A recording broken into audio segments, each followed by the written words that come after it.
আচ্ছা, আপনার কাছে আত্মতৃপ্তি মানে কি? আমার কাছে তো আত্মতৃপ্তি মানে আমার সব প্রিয় মুখদের রান্না করে খাওয়াইতে পারলেই। আমার মনের যে একটা সুখ আছে না, ওইটা হইছে মানুষকে রান্না করে খাওয়াইতে পারলেই মিলে।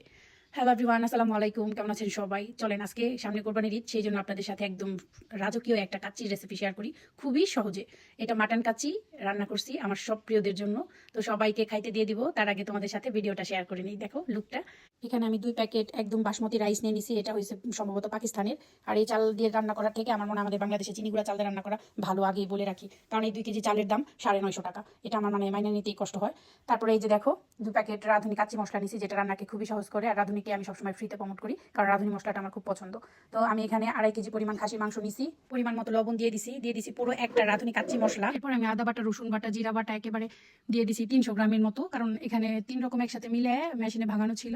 তারপর আমি দিয়ে দিছি 1/2 কেজি মানে 600 গ্রামের মতো মিষ্টি দই। আমি এখানে টক দই ইউজ করি নাই, আমি আবারও বলে রাখলাম, কারণ আমি চাচ্ছিলাম মিষ্টি দই দিয়ে রাঁধতে, কাছে একটা মিষ্টি মিষ্টি ফ্লেভার আসলে আমার ভালো লাগে। এরপর এখানে আমি পেঁয়াজ ভাজা তেল আর কিছু বেরেস্তা দিয়ে দিছি। দেখো এরপর অল্প পরিমাণে দিয়ে দিলাম কেওড়া জল, তারপরে দিয়ে দিছি একটু গোলাপ জল, খুবই কম। এটার ফ্লেভার আমার ভালো লাগে না, কিন্তু অন্য সবাই তো খাবে, একটা শাহি শাহি ভাব আনতে হবে, এর জন্য আমি দিয়ে দিলাম। এভাবে ম্যারিনেট করে আমি 2 ঘন্টা রেখে দিব।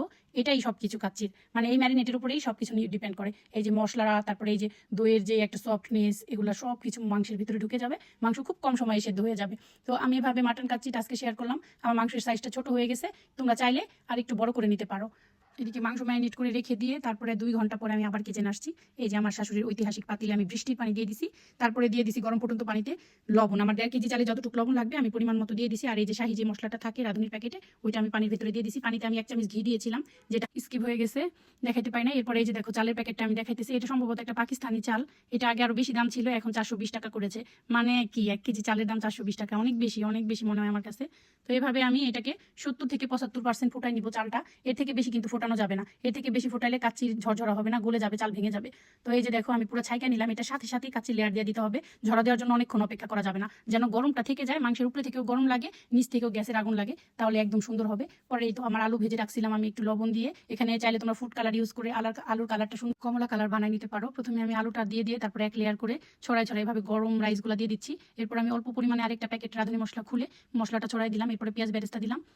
তারপর আমি আবার আরেকটা লেয়ার দিছি, এত ভিডিওতে নিলে এডিট করার প্রবলেম হয়। তারপর আমি আবারও সেই সেম ভাবে দিয়ে দিলাম। এখন আমি লাস্ট লেয়ার দিব, লাস্ট লেয়ার দিয়ে অন্য যা যা লাগে উপরে দিয়ে দিব। তারপর আমি বেশি করে পেঁয়াজ বেরেস্তা আর একটু মশলা দিয়ে এখানে আমি অনেকগুলো কাঁচামরিচ দিয়ে দিছি। বলে রাখা ভালো, আমি একটা কাঁচামরিচ মাঝখানে ফালি করি নাই। এরপরে এই যে কেশর ভিজানো দুধটা দিয়ে দিলাম, আমি হালকা গরম করে দুধের ভেতরে কেশর ভিজায় এভাবে দিয়ে দিছি। তারপর অনেকগুলো কিসমিসি দিয়ে দিছি, প্রায় 200 গ্রাম। তারপরে এবার আর আমি আটা নষ্ট করতে চাই না, প্রত্যেকবার 1/2 কেজির উপরে আটা নষ্ট হয়, তাই এই তো আমার হাজব্যান্ড এটাতে জিম করতো।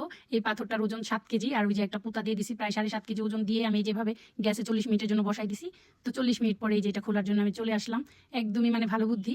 এখানে 7 কেজি ওজনের ঢাকনাতে ঢাকলে কিছুতেই এটার মানে দমটা বাইরে বের হয় না, হাওয়াটা। এই যে দেখো একদম ঝরঝরা, কি সুন্দর হয়েছে মাশাআল্লাহ। পুরো মাংসটা মানে ছুটে ছুটে যাবে এরকম অবস্থা। আমি একদম গরম ছিল এর জন্য হাত দিয়ে দেখাই নাই, মাংস একদম ছুটে ছুটে খুলে খুলে গেছে, এত নরম হয়েছিল মাংস। আর এত ভালো একটা ফ্লেভার, তোমরা দেখে বুঝতে পারতেছো এটা লুক কেমন হয়েছে।